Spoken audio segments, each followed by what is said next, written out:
Hey, everybody, welcome to Press Pause, the video game nerd show. I'm your host, Carl Sordella. It's Yukie is missing. She's gone. She's kind of ill. Okay. It's okay. But we miss her still. We miss her still. Get back soon. And we have Scott Jones over there. Hi, everybody. Scott Jones. Now, if you don't see him, it's because you're watching it live, which is awesome, thank you, on justin.tv/presspause every Tuesday at 12 p.m. Pacific. So watch us. But if you want to watch the actual show, go to presspause.mevio.com. Yep, that way. M-E-V-I-O. Yep, you'll see all the fancy graphics and all the fun graphics, the full-on show. Jazz. So go there. Also, before we get started, I want to mention that we're live on the iPhone now. So if you're watching this show via justin.tv, you can actually get the app and watch us on your iPhone. We're like mini versions of us. Just pretty cool. It's pretty cool. Yeah. It's pretty cool, which is from SNL. Also, I want to say, if you're watching the show, you get a special deal because I'm going to do a contest. We haven't done one for a while. You can win something. We're going to tell you what yet. Something awesome. All you need to do is email us at presspause@mevio.com, M-E-V-I-O, and give us a video game idea. You got to have some ideas out there about, oh, this game would be awesome if it was a game. Right. Which is kind of the same thing. Send us your idea. We're going to do something secret with it, but you can also win a contest and win some fabulous prize. Yep. So if we like your idea, you get swag. You get stuff. Also, before we get started, I wanted to kind of joke. I've seen so many new shows coming out, web shows, especially ones on games, where it's like, you know, teleprompter central, and I'm just tired of it. All right, it gets my goat. Add the graphic. Gets my goat. Because, you know, it's like, blah, blah, new releases, blah, blah, developer's gonna, blah, I have no emotions, blah. So stop it. Breathe. Don't stop reading from teleprompter. Just be yourself. Kind of weird. Game news. The first piece of game news is a Green Lantern trailer has been released. Scott, you saw some of it at WonderCon. Yeah, I did see. I actually did see the game. Yeah, a lot of there was like lines. I didn't actually get a chance to play it because there were lines because there was like one setup. Yeah. So yeah. I mean, that was one of the three movie tie-in games that were there. Marvel had the other two with Thor and Captain America. From what I saw, I thought the Captain America one looked a little better, but this one not knocking the Green Lantern at all because it did have some pretty good. Graphics, good story from what I could tell. So cool, and the way that you could change all the different, to different weapons. Right, exactly. Like you had a bat, there was a gun at some point. You had a Gatling gun, yeah. But the best one in the trailer is he turns whatever part of himself is Green Lanternness into a plane. Oh yeah, the fighter jet. Well, that's the. Of course. Well.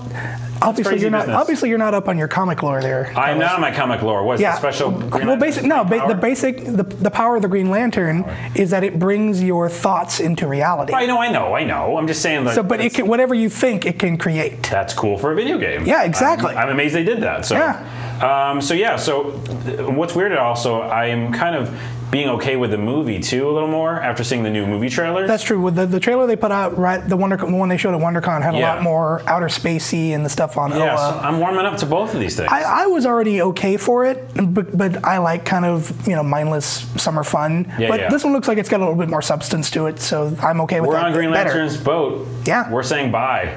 It's not. Buy a ticket to the movie. Yes. Not well covered game that's going to be released by SEGA. It's a pee game. We can say yes, pee, right? It's looks like it's a game that's attached to a urinal. It is in Tokyo metro stations to help the busy commuters who want to do a little gaming while they're relieving themselves. Of course, sure. In Japan, they have 4 different games. Let's go through them.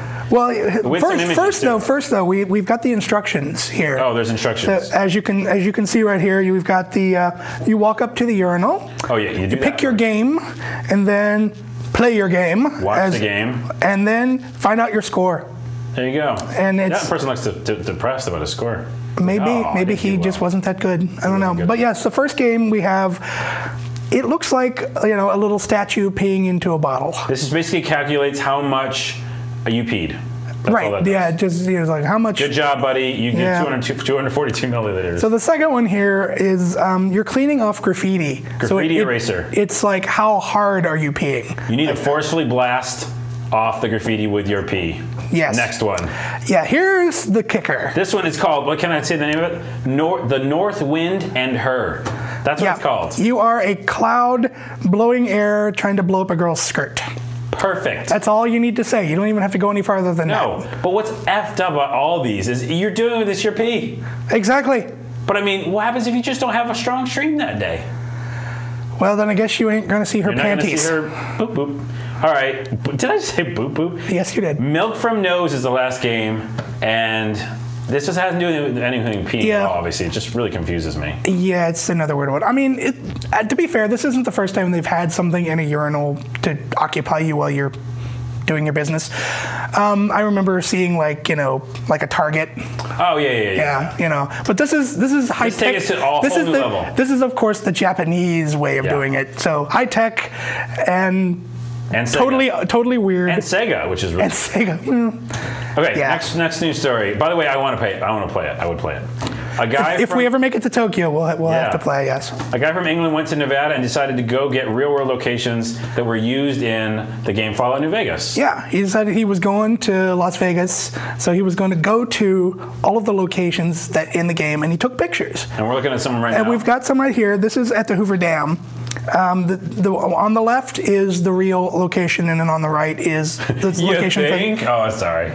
Hey, these shut up. Oh. But see, they're pretty interesting. I mean, the fact that there was a few places he still couldn't go because they were there was an actual Air Force base. Hard to get so you're not going to get onto that. Yeah. But I mean, the few places he was able to go to, I mean, you can tell that either the game developers went to these places or they had really good reference material, like this one here, these little statues. I mean, it's pretty much spot on. I guess in real life they're a little shorter than they are in the game, but weird ass statues. Yeah, it's like a Egyptian thing, I think. I like this idea. But even the natural phenomenon, I mean, you can tell that the game one, definitely, because it doesn't look as real as the original one, but it's not far off. Yeah, it'd be nitpicking at that point. So. Yeah, so you're like Nipton, California, which is part of the game too. Cool, we need to do this with other games. Yeah, I agree. If you know of a game that's set in a real world location, like Crisis 2. Oh yeah, that takes place in New York. Yeah. Exactly. Well, it's New York-esque. It really turns into kind of just a rubble at some point. Well, that's true, but it's also future New York, so there's buildings that don't exist yet. But yeah. All right. Well, that's gonna do it. We for game news, you should go and find a game that you like, and then take the real-world locations and send it to us. It'd be awesome. Yeah. Press pause at mevia.com. That'd be cool. Now let's do new releases.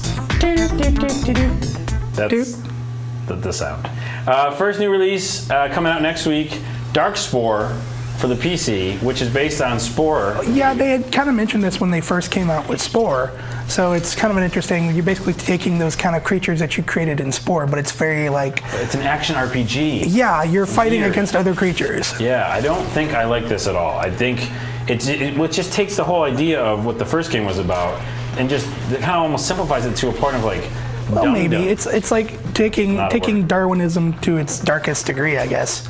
It just seems like it's survival of the fittest. Down to and then if you actually watch from the gameplay, it doesn't look like it's Oh right, I mean you're seeing the gameplay right now, so I mean it's yeah. So anyways, I'm gonna say pass. Wait, hell no. That's what I'm saying. You're gonna say hell no. I figured you would be at least a meh. No way. No, hell no. All right, no, cool. He's like, whoa, all right, fine. Okay. Dream Trigger 3D for the 3DS. Now, what this game is basically, in my opinion, is that fireworks game that came out for PS2, or PS2, whatever that fireworks. Fantavision? Yeah, it's that. It's going like, hey, we have this new 3D technology. Let's make a game that's making lots of cool things that you can see.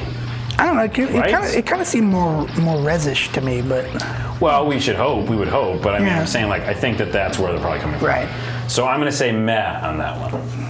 Yeah, as someone who doesn't own a 3DS and right, but we have to also just do it off of no, but as someone who doesn't own a 3DS, this one actually does look at least a bit interesting. Oh, so it's for me, it would be a meh, but not a. It would be more of a meh as opposed to a meh. A positive meh. A positive meh. Meh. Yeah. Next one is Exerbeat, which is okay. And they're sitting around the table. They were like, yeah, let's go with Exerbeat. Right. It's for the Wii. And it's as you can see the graphics, it's doing it's another exercise game. They have Boxercise, which by the way just bothers me. That word bothers me. I don't know why. But they have Pizza Toss, which would really be interesting. Doing Pizza Toss exercise. I think here's my 2 cents before my 2 cents later on in the show. Is don't people just want to do Connect with these exercise games? Because why do you want to hold the nunchuck in your controller? Scott, you were saying that some people still want a controller. I do think some people do still like the feel of having something in your hand while you're doing this stuff. Whether you're doing motion stuff or not, you know, you want to have the tactile feel. I mean, when you're doing like pull downs or something, like when you're actually using like I get it, right? Yeah. But not when you're just like moving your arms around in yoga or you're punching the air. You don't want to be punching with a controller. I'm just. Yeah. So that is a what? No. Probably a hell no. No. Yeah. Next one that's also a hell no, which I'm going to get that out of the way first. Yeah. Surprise. Ultimate Battle of the Sexes. So there's a lot of things wrong with this game, but let me start off with the description of the game. So I'm not going to say anything. No editorial. Here's the description. Do men have superior parking skills but lack multitasking abilities? I don't know. Are we multitasking right now, Scott Jones? I think so. Are all women shopping maniacs but completely hopeless when given the almighty barbecue tongs? How wrong is this game? Why is this game? Right. Mark?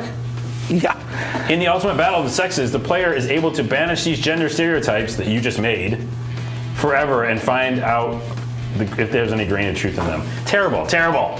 Hell no. Why is this a game? Yeah. There's a baby in a crib in it too. Oh, which made me think of like a video game like, what was the one with Arnold was like a nanny or something, or?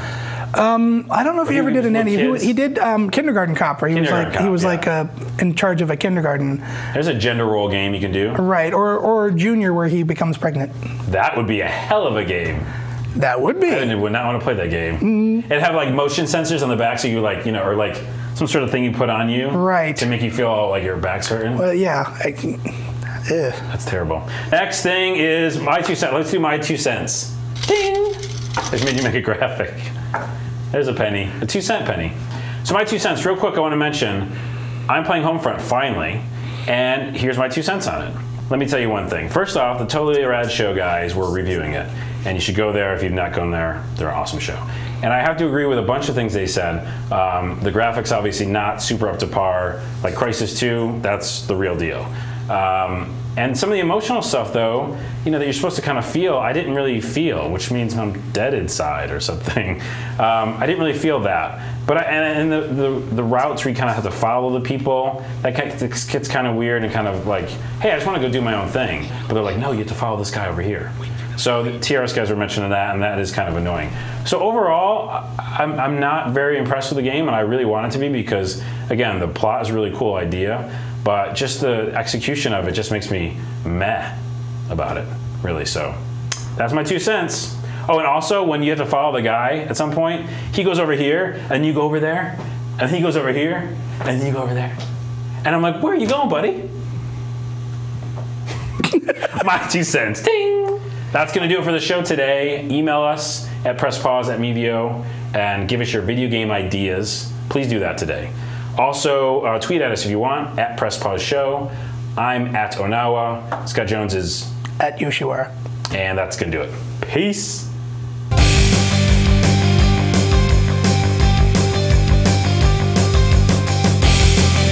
Hey girl, you want to get some contact lenses 10% off? Hell yeah! Easy. Go to aclens.com, use our code PAUSE, and we'll hook you up. Awesome! Yep.